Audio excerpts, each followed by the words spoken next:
Bismillahirrahmanirrahim. Assalamualaikum warahmatullahi wabarakatuh.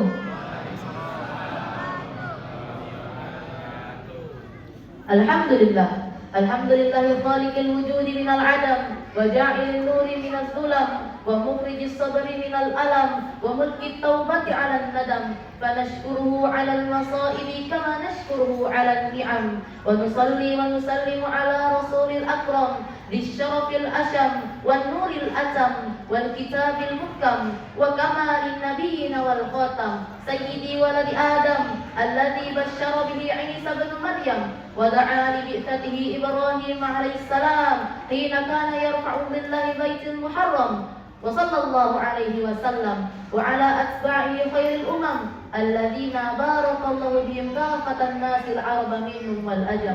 Hadratal muhtaramin, yang saya hormati dan yang saya muliakan, orang tua kami, guru kami, para ustadz, wabil khusus kepada Imam Masjid Baitul Ummah, Al-Ustadz Mugianto Al-Hafidh.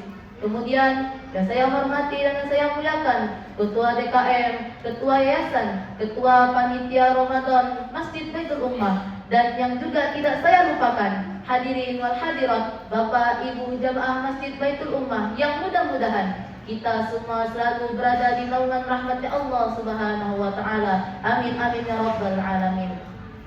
Puji dan syukur marilah kita panjatkan kehadiratnya Allah Subhanahu wa taala atas kenikmatannya yang telah diberikan kepada kita. Di antaranya nikmat iman, yang mana dengan nikmat tersebut hati kita masih bisa tergerak untuk melaksanakan amal ibadah pada bulan Ramadan. Nikmat kesehatan, yang mana dengan nikmat tersebut tubuh kita masih mendukung aktivitas-aktivitas yang kita lakukan pada bulan Ramadan. Dan yang terakhir, nikmat kesempatan, yang mana masih banyak yang belum dapat dipertemukan dengan bulan yang penuh dengan keagungan ini, bulan yang penuh dengan keutamaan ini. Ibnu Jauzi dalam kitabnya Ikhtisar mengatakan, "Tallahi law qila li ahli kubur tamannau la tamannau yauman min Ramadan," yang artinya, demi Allah, sehingga ketika penghuni kubur itu ditanya, berandai-andailah, maka mereka akan berandai-andai untuk bertemu dengan satu hari daripada bulan Ramadan. Salawat beserta salam semoga selalu terlimpah curahkan kepada junjungan kita, baginda Nabi besar Nabi Muhammad sallallahu alaihi wasallam. Mudah-mudahan kita semua adalah umatnya kelak yang akan mendapatkan syafaatnya di yaumil akhir. Amin amin ya rabbal alamin. Hadirin dan hadirat, insyaallah tema pada malam hari ini ialah Al-Quran sebagai petunjuk hidup. Hadirin rahimakumullah, dunia ini memiliki tongkat yang kita jadikan sebagai penuntun kemanakah langkah kita akan dibawa. Di dalam kehidupan dunia ini, ia ibaratkan seperti seutas tali, yang mana ketika tali itu kita tarik, ibaratnya menuntun kemanakah arah langkah kaki kita akan dibawa. Agama Islam, ia juga tidak kalah. Ia memiliki penuntun berupa pedoman di dalam kehidupan yang berisi luar biasa, begitu kandungan banyak di dalamnya. Kemudian, ia bukan hanya menjadi pedoman dalam kehidupan dunia, kelak ialah yang akan menjadi lampu, lentera, penerang kita ketika kita sudah berada di alam kubur. Tidak sampai di situ, ialah yang akan menjadi teman kita ketika kita sendirian di alam sana. Itulah Al-Quran, segala sesuatu yang sempurna, yang isinya tidak dapat diganggu lagi.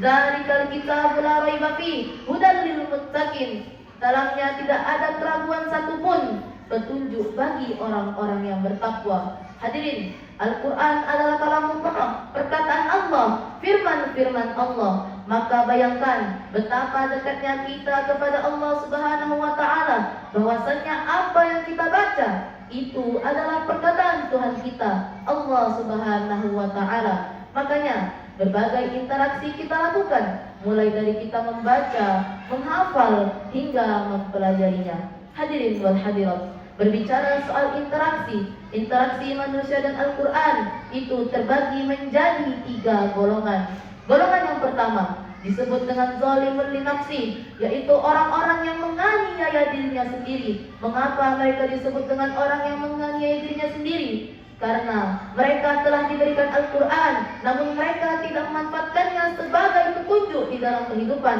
bahkan mereka melanggarnya. Golongan yang kedua disebut dengan muqtasib, yaitu golongan yang telah diberikan Al-Quran, namun mereka baru bisa mengamalkan sebagian dari isinya, namun meninggalkan sebagian yang lain. Golongan ini selangkah menuju kezaliman atau bahkan selangkah menuju kepada golongan yang ketiga, disebut dengan sabiqun bil khairat, yaitu golongan orang-orang yang telah beriman terhadap Al-Quran dan mereka telah mengoptimalkan interaksinya terhadap Al-Quran.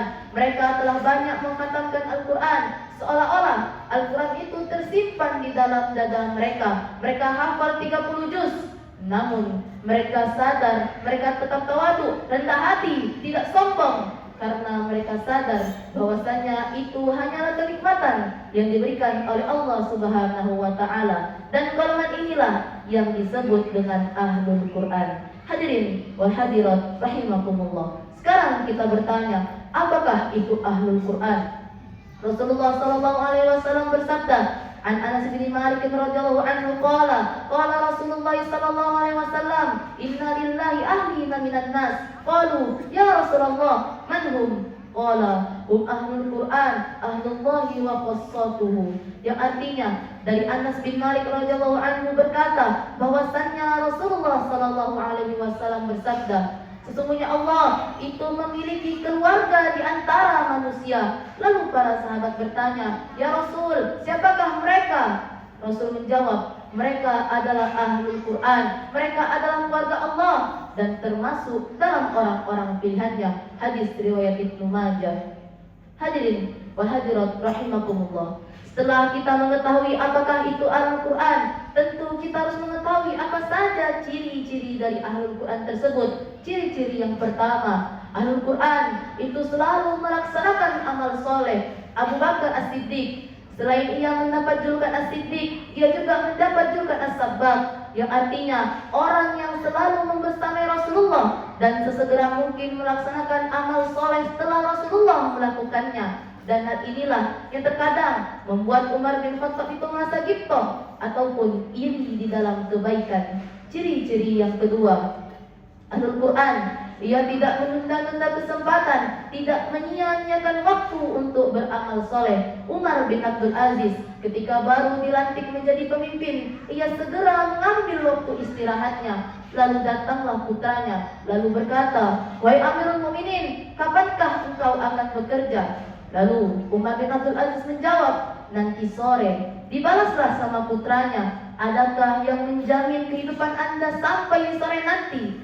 Seketika itu Umar bin Abdul Aziz langsung beranjak dari kursinya, meninggalkan waktu istirahatnya dan sesegera mungkin mengayomi masyarakat. Yang ketiga, ciri-ciri ahlul Quran yang ketiga, yang mudah untuk melaksanakan amal soleh. Hadirin wal hadirat rahimakumullah. Apabila ia melihat seseorang melaksanakan amal soleh sekecil apapun, maka terketuklah hatinya, seolah-olah ingin ikut menyainginya, ingin ikut beramal soleh walaupun sekecil apapun itu. Dan inilah yang disebut dengan fastabiqul khairat, berlomba-lomba di dalam kebaikan. Hadirin wal hadirat rahimakumullah. Maka daripada itu, janganlah biarkan sedikit pun Al-Quran itu luput dari diri kita. Mengapa? Syekh Mutawalli Asy-Sya'rawi pernah berkata di dalam perkataannya, Kulul asya' tadbulu in taraktaha illa al-Quran in taraktahu tadbulu anta. Yang artinya, segala sesuatu yang ditinggalkan itu akan layu. Bunga yang ditinggalkan tidak disirami itu akan mati, akan layu.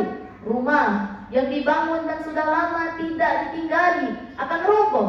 Pakaian yang sudah lama tidak dipakai akan sempit, kusam, lusuh. Kulul asya' tadbulu in taraktaha. Segala sesuatu akan layu jika ditinggalkan. Illa al-Quran in taraktahu tadbulu anta. Kecuali Al-Quran, apabila kita meninggalkannya, maka kita yang akan layu. Hadirin wal hadirat rahimakumullah. Makanya berbagai interaksi kita lakukan, mulai dari membaca, mempelajari hingga menghafalnya. Walaqad yassarnal Qur'ana lidzikri fahal min mudzakir. Sungguh telah kami mudahkan Al-Quran itu untuk dipelajari, maka adakah yang ingin mengambil pelajaran darinya? Hadirin wal hadirat rahimakumullah. Maka daripada itu, ayo, mari kita semangat lagi dalam membaca Al-Quran dan juga mentadaburinya. Bukan hanya dalam segi teoritas, namun juga kita praktekkan di dalam kehidupan sehari-hari. Pernah ketika seorang syekh ditanya oleh jamaahnya, "Ya syekh, kam aqra'u minal Quran?" Wahai syekh, seberapa banyakkah aku harus membaca Al-Quran?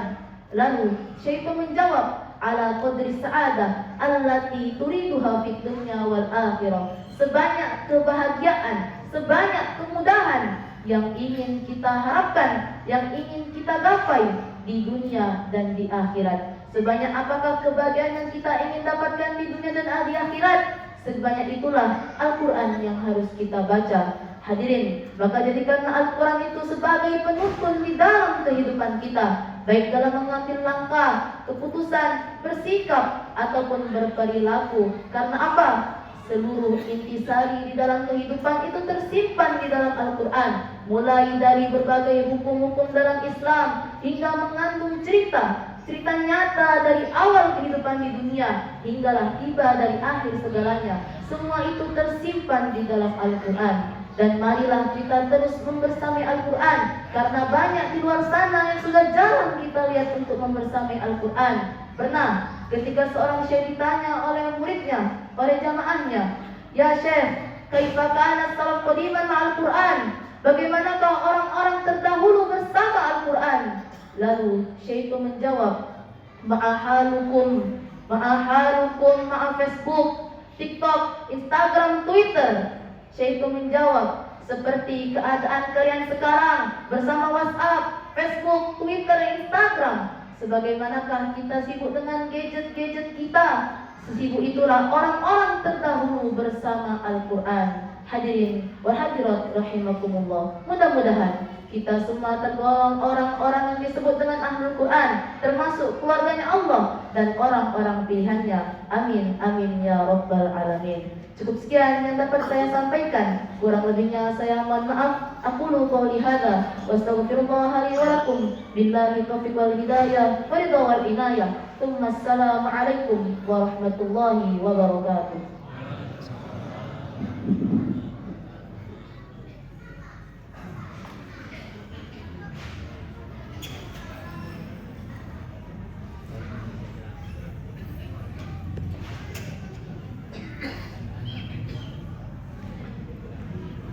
سبحان الملك المعبود سبحان الملك الموجود سبحان الملك الحي الذي لا ينام ولا يموت ولا يفوت أبدا سبوح قدوس ربنا ورب الملائكة والروح سبحان الله والحمد لله ولا إله إلا الله والله أكبر ولا حول ولا قوة إلا بالله العلي العظيم. اللهم صل على سيدنا محمد اللهم صل على سيدنا ومولانا محمد اللهم صل وسلم اللهم صل على سيدنا ونبينا وحبيبنا وشفينا ونبينا ومولانا محمد اللهم صل وسلم وبارك عليه. الخليفة الأولى أمير المؤمنين سيدنا أبو بكر الصديق رضي الله عنه. سنة التراويح جامعة رحمكم الله.